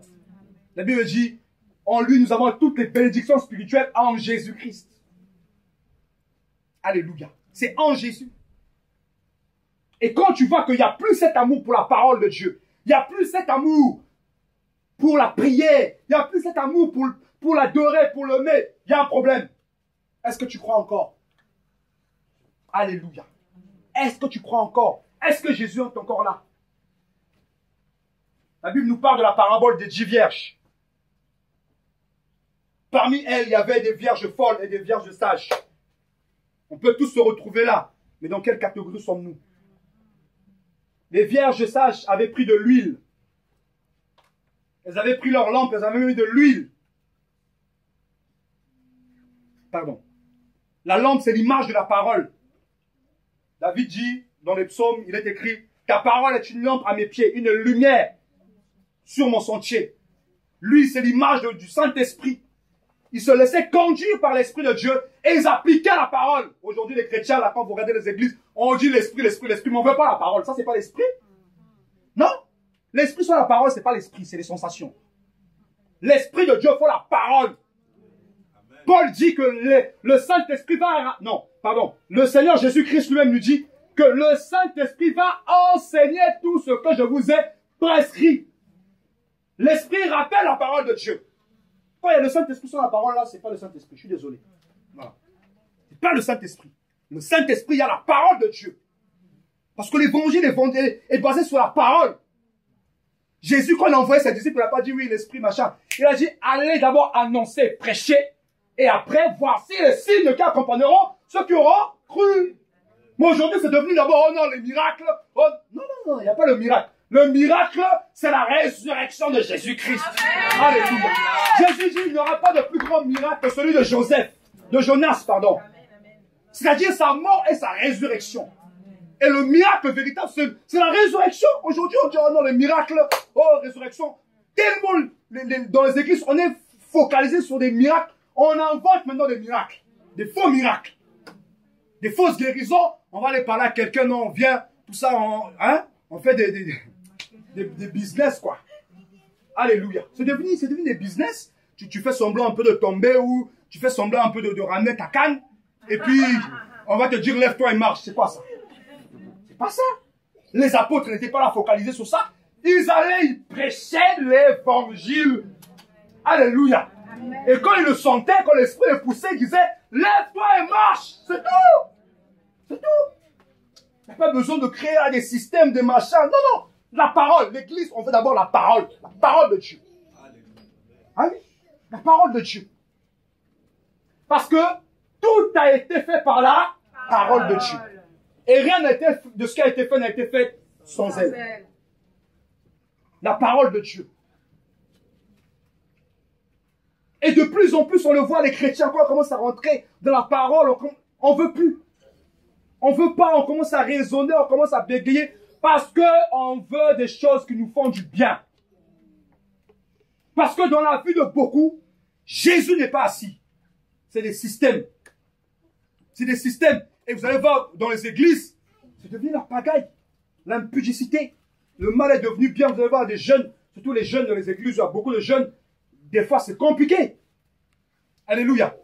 Vous arrivez comme ça, les gens ne sont pas mariés, ils sont ensemble.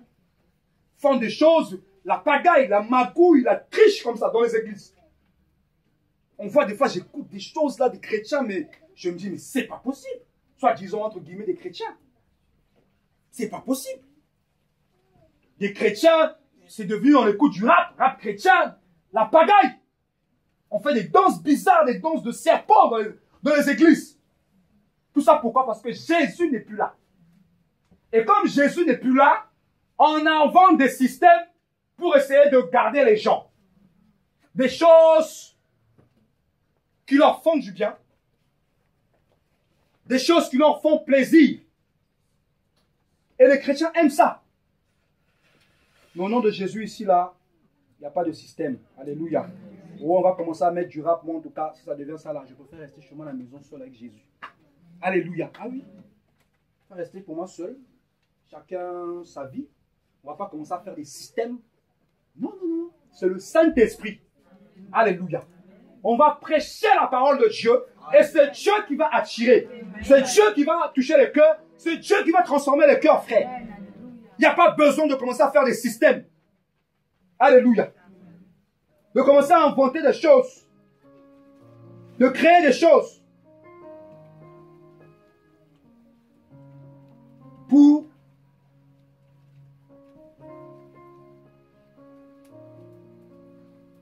on va prendre vite un passage.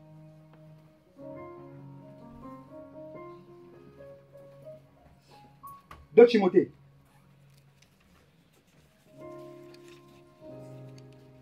Je vais là mettre s'il te plaît au plein. 2 Timothée 3, à partir du verset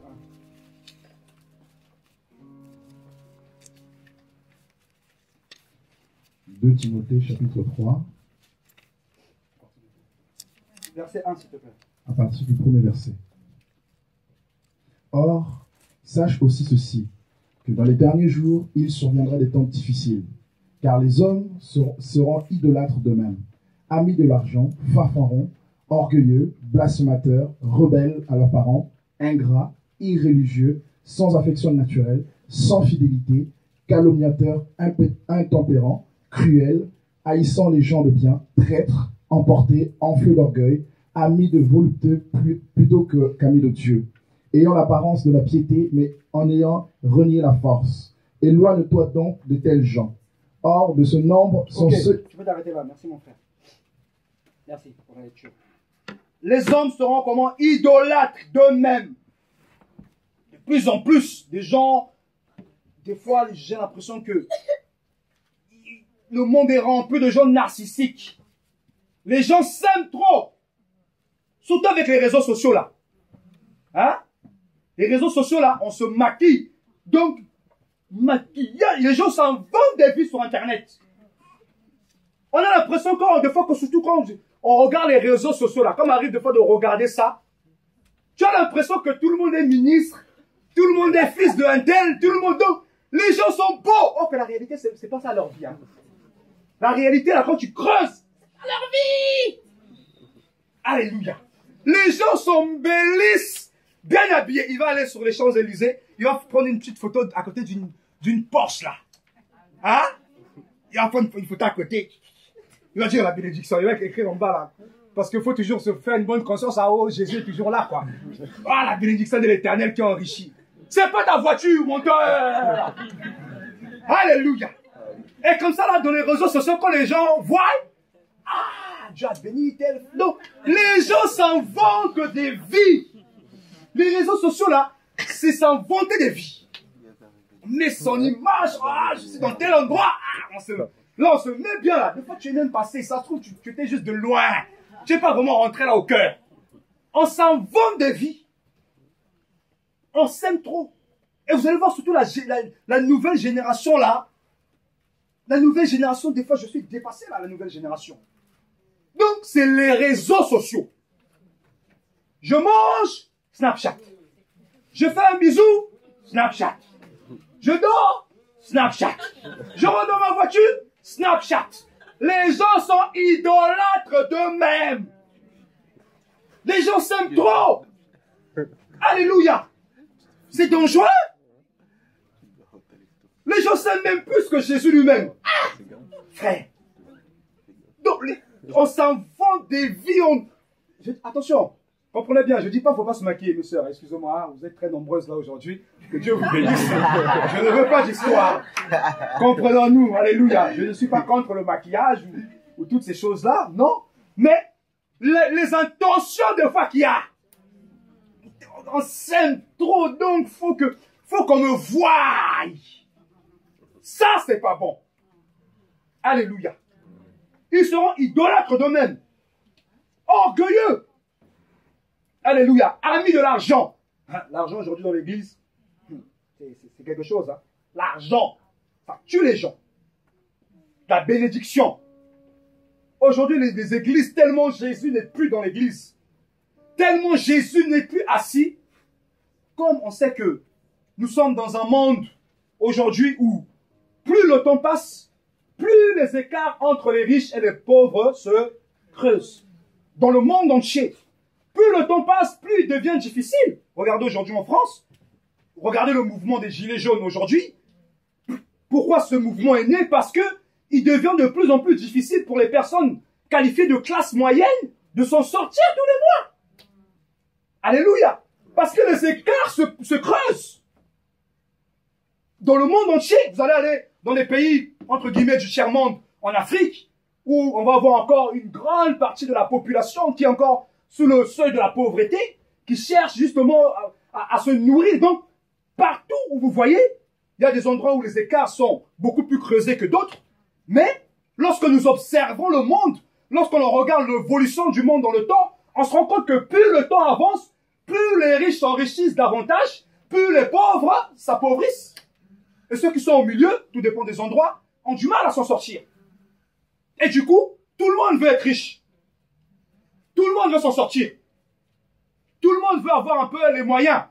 Les pauvres, ils ont envie, entre guillemets, hein, pauvres entre guillemets, parce que c'est pas ça la vraie pauvreté. La vraie richesse, c'est pas l'argent. Alléluia. La vraie richesse, c'est Christ. Amen. Voilà, c'est l'amour de Dieu. C'est pas ça la vraie richesse. Mais on va parler avec les définitions de ce monde. Les pauvres, entre guillemets, ils ont envie d'avoir un peu d'argent pour manger, pour envoyer leurs enfants à l'école, pour pouvoir s'en sortir. Et le diable, lui-même qui est à la source de ce système-là, de ce monde, eh ben, il a inspiré justement des faux messages. Et vous allez voir que ces messages-là, bizarrement, ça pilule dans des pays où il y a la pauvreté. Le message de Jésus va te bénir. Vous allez voir que ces messages-là fonctionnent plus dans les pays, quand vous voyez des pays du Nord, hein, des pays scandinaves où il y a un peu plus d'équilibre entre les classes. Amen. Il n'y a pas trop là ces messages-là qui dominent. Vous allez voir les pays comme les États-Unis, qui sont certes des pays développés, mais où il y a des grands écarts. Alléluia, entre les riches et les pauvres. Dans ces pays-là, ces messages de la prospérité, ça domine. En Afrique, c'est pareil. Vu que ce sont des pays aussi où il y a de grands écarts entre les riches et les pauvres, et bien ces messages-là, ça domine. Et le diable a inspiré à ces faux messagers-là. Ces faux messages-là de la prospérité. Viens Jésus, tu seras béni. Viens Jésus, tu n'auras pas l'argent. Jésus n'est pas mort à la croix pour l'argent. L'argent, c'est les choses de ce monde, frère. Nous sommes venus dans ce monde sans argent. Nous allons partir sans argent. Même si tu en as beaucoup, tu es millionnaire, tout ça. Tant mieux pour toi, mais tu vas laisser ça, mon ami. Tu vas laisser ça. Tu vas partir avec. Si tu as des enfants, tes enfants vont en profiter. Ainsi de suite, s'il n'y a plus d'héritiers, l'État va récupérer. C'est pas à toi-même là. En vrai, même, c'est même pas à nous là. On a trouvé ça ici. On va laisser ça. C'est vanité. Alléluia. C'est vanité. Et le diable, il trompe les gens avec ces choses-là. Amis de l'argent. Rebelles à leurs parents. On le voit, les gens n'écoutent plus. Aimons les plaisirs plus que Dieu. On va prendre un autre passage de chapitre 4. Je vais le lire au verset 1. 2 Timothée 4, verset 1. Je te somme devant Dieu et devant le Seigneur Jésus-Christ qui doit juger les vivants et les morts lors de son apparition et de son règne. Prêche la parole, insiste en toute occasion favorable au nom, reprend, censure, exhorte avec douceur d'esprit et avec doctrine. Car il viendra un temps où les hommes ne supporteront pas la saine doctrine, mais aimant qu'on leur chatouille les oreilles par des discours agréables, ils chercheront une foule de docteurs qui répondent à leurs désirs. Ils détourneront leur oreille de la vérité et se tourneront vers des fables. Mais toi, veille en toutes choses, souffre les afflictions, fais l'œuvre dans l'évangéliste, rends ton service pleinement. Alléluia. Et dit, car pour moi, je m'en vais maintenant servir de libation, et le temps de mon départ est proche, j'ai combattu le bon combat, j'ai achevé la course, j'ai gardé la foi. Ils vont se détourner de la vérité, de plus en plus. Et ils vont se donner une foule de docteurs, selon leurs propres désirs. Et aujourd'hui, c'est ça. Quand on annonce, abandonne le péché. On ne veut pas. Abandonne l'homosexualité. Ah non. Ah, il est bizarre. Jésus a prêché l'amour. La définition de l'amour de Jésus, là, ce n'est pas la définition de ce monde-là. C'est l'amour agapé. L'amour de Dieu. Alléluia. L'amour agapé. En grec. L'amour agapé. L'amour divin. L'amour par excellence. Ce n'est pas l'amour là des sensations. Non. C'est pas ça l'amour de Dieu. Alléluia. C'est la parole de Dieu. Et aujourd'hui, quand on dit aux gens abandonne telle chose, on ne veut plus. On ne veut plus. Pourquoi? Parce que il y a une foule de docteurs. On préfère qu'on nous dise tu seras béni, tu auras ci, tu auras ça. On préfère ces choses-là. Et les gens vont de plus en plus se détourner de la vérité. Et Paul va dire à Timothée, fuis ces choses-là. Consacre-toi à Christ. Fais l'œuvre d'un évangéliste. On peut prendre 2 Timothée 2.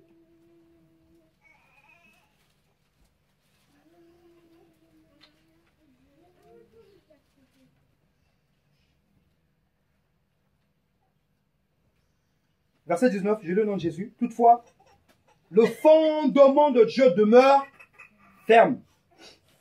Ayant ce sceau, Le Seigneur connaît ceux qui lui appartiennent. Vous allez voir que Jésus, lorsqu'il va ressusciter,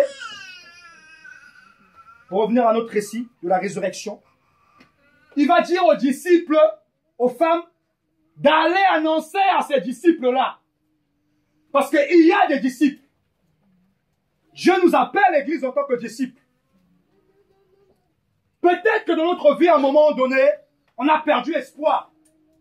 Peut-être à un moment donné dans notre vie, de notre marche chrétienne, on avait un peu baissé les bras. Alléluia. Peut-être qu'à un moment donné dans notre marche chrétienne, on a baissé dans la prière parce que on a été déçus. Alléluia. Déçus peut-être par les hommes. Ça peut arriver parce que en tant qu'homme, nous sommes tous infaillibles. Je suis infaillible, je ne suis pas parfait. Mais Dieu seul est parfait. Alléluia. Alors, peut-être que à un moment donné, on a été déçus par les hommes. Peut-être qu'à un moment donné, on a été blessés par les hommes. Mais Jésus, dans son amour, dans sa fidélité, il nous rappelle toujours. Et vous allez voir qu'il va aller se révéler. Bien que ces disciples-là, beaucoup avaient abandonné. Beaucoup ne croyaient même plus. Lorsque vous allez lire Luc chapitre 24, sur le chemin de Maüs, les disciples, ils étaient en train de parler de Jésus comme si c'était une histoire. Et Jésus était là au milieu d'eux, il parlait avec eux. Ils étaient en train de lui dire, oui, nous parlons de Jésus de Nazareth, tout ça. En gros, donc, ils ne croyaient même plus à sa résurrection. Et Jésus, la Bible va dire que Jésus va leur ouvrir l'esprit. Alléluia. Afin qu'ils comprennent les Écritures. Donc, Dieu de son amour, il a toujours une fidélité vis-à-vis de son peuple. Même si nous nous sommes égarés, nous le cherchons sans le savoir. En le cherchant, on a peut-être pris d'autres chemins. Mais dans son amour, il connaît ceux qui lui appartiennent. Et il a toujours une parole pour nous. Une solution pour nous. Et la Bible dit qu'il va se révéler après sa résurrection. Après avoir libéré les captifs, là, les prophètes qui étaient retenus, justement, sous terre. Il va les libérer, ils vont apparaître dans la ville. Et le Seigneur va leur apparaître maintenant à ses disciples-là. Et nous sommes dans ce temps-là où Dieu appelle son peuple, frères et sœurs, à la rencontre. La Bible dit, prépare-toi à la rencontre de ton Dieu. Les temps dans lesquels nous sommes sont des temps très critiques, frères. Très critiques. Il y a tellement le mélange dans l'église qu'on ne sait même plus qui est chrétien, qui n'est plus chrétien. Il y a tellement de désordre dans l'église que même les païens, quand ils regardent les églises, ils disent, ah non, moi, ça ne me dit rien. Les gens sont dégoûtés des églises. Vous allez rencontrer beaucoup de gens qui préfèrent prier pour eux à la maison, ils veulent plus aller dans les églises. Parce que l'ennemi a tellement mis la zizanie que les gens ne savent plus où donner de la tête. Parce qu'ils ne trouvent plus Jésus. Alléluia. Ils ne trouvent plus Christ. Ils ne savent plus où le chercher. Mais Dieu n'est pas dans un bâtiment. Là, il dit, le Créateur n'habite pas dans les maisons faites de mains d'hommes. Dieu n'est pas dans un endroit, mon ami. Il va dire à la femme samaritaine, l'heure vient où ça ne sera plus à la montagne. Non. Tu n'as plus besoin d'aller là-bas. Où ça ne sera plus dans le temple. Non, non, non. Mais l'heure est venue où les vrais adorateurs adoreront le Père en esprit et en vérité. Aujourd'hui, les chrétiens cherchent tellement Dieu. Ils cherchent Dieu partout. Ils vont courir d'église en église. Alléluia. C'est ça aujourd'hui les chrétiens. Il va aller dans telle église, il est un peu blessé dessus, il quitte là-bas. Il va dans l'autre église. Il va là-bas, il va être un peu blessé. Ah, il quitte. Donc lui, des globe-trotteurs, beaucoup de chrétiens comme ça là, des globe-trotteurs des églises. Il va là-bas, il va là-bas, il va là-bas. Tu cherches un homme ou tu cherches Jésus-Christ? Dieu n'est pas dans un endroit. Même si tu viens ici, là. Nous, là, ici, là, ça se trouve là, tu n'auras pas ce que tu cherches ici. Si tu cherches Jésus, Dieu est un Dieu qui se révèle. Amen. Ne cherche même pas moi, là. Ne me calcule pas. Moi, je n'ai rien pour toi. Je suis un être humain. Je sors ici, là, je suis comme tout le monde. Alléluia. Je mange comme tout le monde, je fais ma vie comme tout le monde. Et beaucoup cherchent Dieu au travers des hommes. Ah, je vais aller voir l'homme de Dieu. L'homme de Dieu va m'imposer les mains. C'est bien, il n'y a pas de souci. Mais ton cœur, cherches-tu Jésus?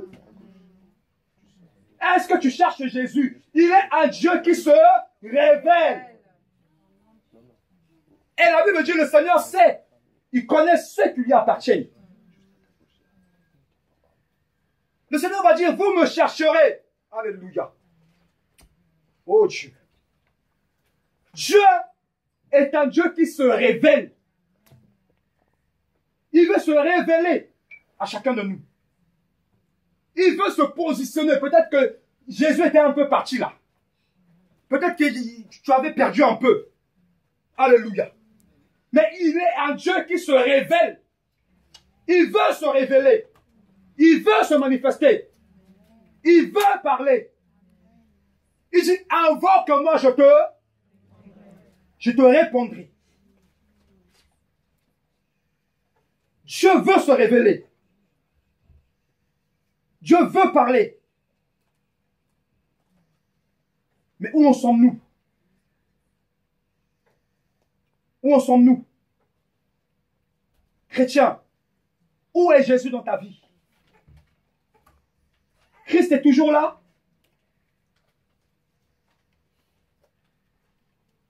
Nous repartons dans Jean.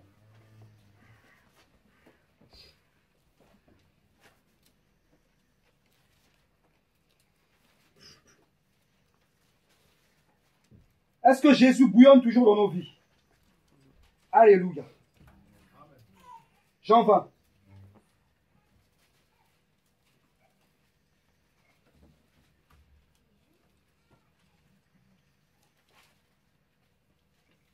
Tout le monde vient?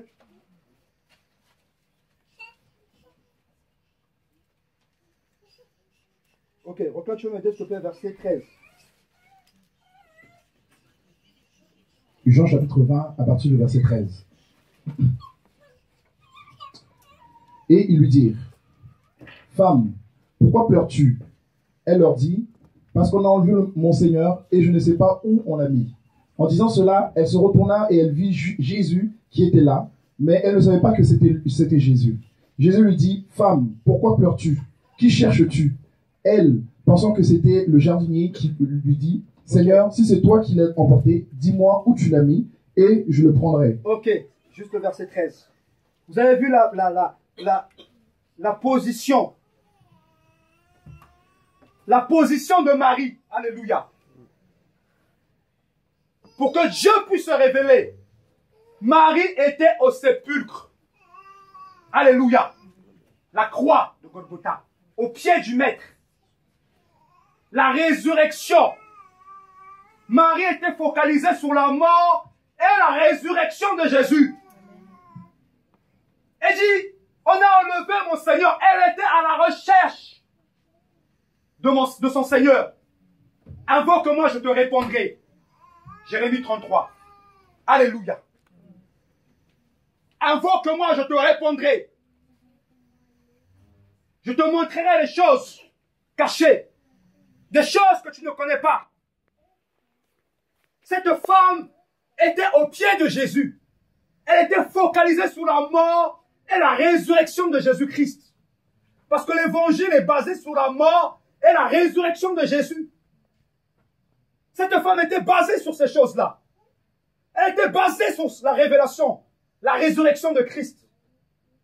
Et c'est là qu'elle va avoir la résurrection, bien-aimés. Sur quoi sommes-nous basés aujourd'hui? Sur quoi regardons-nous aujourd'hui? Qu'est-ce que nous regardons encore aujourd'hui? Est-ce qu'on a encore les yeux sur la résurrection? Quelle que soit ta situation, quelle que soit ton épreuve, quel que soit ton combat, est-ce que tu crois que Jésus est encore capable de faire quelque chose dans ta vie? Est-ce que tu crois que Jésus est encore capable d'agir? Marie attendait son Seigneur. Ils ont enlevé mon Seigneur. Elle est restée fidèle, cette femme-là. Mais où en sommes-nous? Est-ce qu'on s'est dit, allez, Jésus est mort, bon, on continue les histoires de la Pâque, on continue notre vie. Alléluia. On fait notre vie, bon. Hein? Beaucoup de chrétiens, c'est comme ça. Bon, les églises, c'est devenu, non, c'est plus trop ça. Hein? Beaucoup de chrétiens comme ça. Hein? Nous tous, des fois, ça nous est arrivé aussi un peu. Mais Jésus vient toujours un peu là pour eux. Alléluia. Parce qu'il est fidèle. Amen. Il vient toujours pour booster un peu parce que le Seigneur connaît ceux qui lui appartiennent. Si véritablement tu aimes Dieu, si véritablement tu aimes Christ dans ta vie, même si tu étais dans une position où, comme beaucoup de chrétiens qu'on peut rencontrer aujourd'hui, ah moi les églises, ça ne me dit plus rien. Beaucoup de chrétiens comme ça aujourd'hui. Hein. Amen. Parce qu'ils ont été déçus. Alléluia. Ils ont été blessés. Ah moi, ça ne me dit plus rien les églises. Ah moi. Peut-être que tu es dans cette situation-là. Jésus veut faire quelque chose dans ta vie. Jésus est capable de faire quelque chose.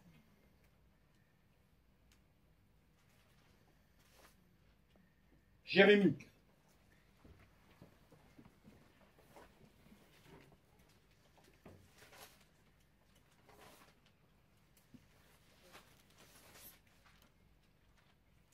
Jérémie 33.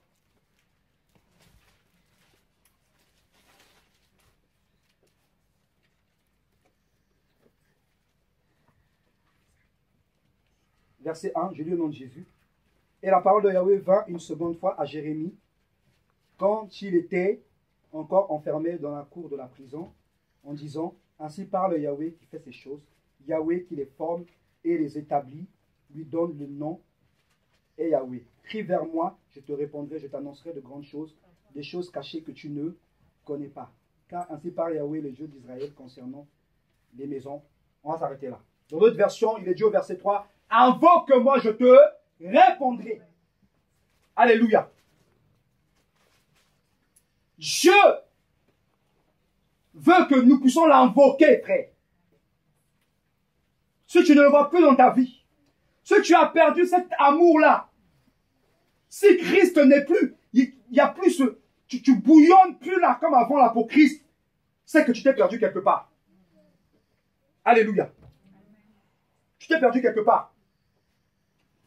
Il n'est plus là. S'il n'y a plus ce feu-là, tu t'es perdu quelque part. Les disciples étaient zélés pour Christ. Ils étaient engagés, on l'a lu dans l'évangile de Jean. Pierre était tellement zélé qu'il allait même couper l'oreille de Malchus. Tellement il était engagé pour Jésus-Christ. Mais quand le mec va être crucifié, il va abandonner. Alléluia. Et beaucoup de chrétiens comme ça. Jésus n'est plus là. On abandonne. Jésus a disparu. Je ne vois plus rien. Dès que l'épreuve survient, on abandonne. Peut-être que tu es dans cette situation-là où tu as abandonné Jésus. Où tu as fait un petit pas en arrière. Tu as quand même un petit pas devant, mais un petit pas en arrière. Mais Dieu veut que maintenant que tu l'invoques. Alléluia. Invoque-moi, je te répondrai. Je ne connais pas ta situation. Je ne connais pas ton problème. Je dis invoque-moi. Alléluia. Et dans Jérémie 29, au verset 12, il dit, vous m'invoquerez. Je vais le prendre rapidement.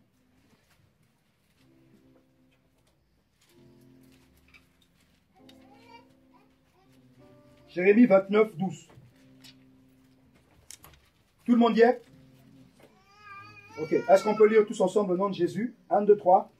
Alors vous m'invoquerez et vous partirez, vous me prierez et je vous exaucerai. Vous me chercherez et vous me trouverez après que vous m'aurez recherché de tout votre car je me laisserai trouver par vous, dit Yahweh. Je ramènerai vos captifs et je vous rassemblerai d'entre toutes les nations, de tous les lieux où je vous ai chassés. Alléluia. Vous me chercherez. Vous me trouverez. Comment? Après que vous m'ayez cherché de tout votre cœur. Le cœur. Voilà ce que Dieu vise. Voilà ce que Dieu cible. Le cœur. Ce que Jésus vise, c'est notre cœur. Il dit, voici, je me tiens à la porte et je frappe. Ça s'adresse aux chrétiens. D'abord, allez ensuite, mon chrétien d'abord. Si quelqu'un entend, ouvre, j'entrerai. Je souperai avec lui et lui avec moi. Le cœur. Parce que le cœur, c'est pas l'extérieur. Et aujourd'hui, les chrétiens, on est beaucoup dans les apparences. Alléluia. On est beaucoup dans les apparences. Je peux être là, vous pouvez me voir là, comme ça, je parle. Mais vous ne savez pas ce qu'il y a dans mon cœur. Vous ne savez pas ce qu'il y a dans mon cœur. Je peux avoir des choses mauvaises. On ne peut pas savoir. Seul Dieu sait. Et la Bible dit, c'est lui qui sonde les cœurs et les reins. Et on peut être assis là, il y a des choses, plein de mauvaises choses dans nos cœurs. On peut être là pendant qu'on est en train de parler, d'autres conçoivent l'iniquité, d'autres conçoivent le péché, d'autres proviennent en péché peut-être pour tout à l'heure, pour après. Beaucoup de choses se passent dans nos cœurs. Que se passe-t-il dans ton cœur? Que se passe-t-il dans mon cœur? Est-ce que Jésus est assis dans ton cœur? Est-ce que Jésus a toute sa place, chrétien, dans ton cœur? Est-ce que Jésus a pris la place du roi dans ton cœur? Que se passe-t-il? Il dit, je me laisserai trouver par vous, tout comme il est venu se révéler aux disciples frères. Nous sommes dans les temps de la fin. Les temps dans lesquels nous sommes sont les derniers. Après ça, le monde, ce sera fini. Dieu va détruire la terre. Et tout ce qu'il y a, toutes les belles choses là qu'on peut de faire profiter charnellement, Dieu va tout détruire là. Il n'y aura plus de terre. Dieu va dire, j'ai vu de nouveaux cieux et une nouvelle terre, la nouvelle Jérusalem. C'est ça qui nous attend. Est-ce que tu es prêt à y aller? Est-ce que tu es prêt? Est-ce qu'il est assis dans ton cœur? Est-ce qu'il a pris toute la place dans ton cœur? Où est Jésus en toi? Où est Jésus en moi? Est-ce qu'il règne toujours? Les disciples ne savaient plus où il était. Certains sont allés dans le tombeau. D'autres ont cru, d'autres n'ont pas cru. Parce qu'ils n'avaient pas vu. Mais comme leur cœur était sincère, il dit, si vous m'invoquez de tout votre cœur, je me laisserai trouver par vous.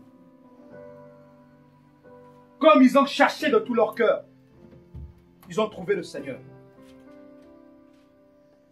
Alléluia. On va se lever, on va prier. Chacun de nous connaît sa vie. Chacun de nous sait sa situation.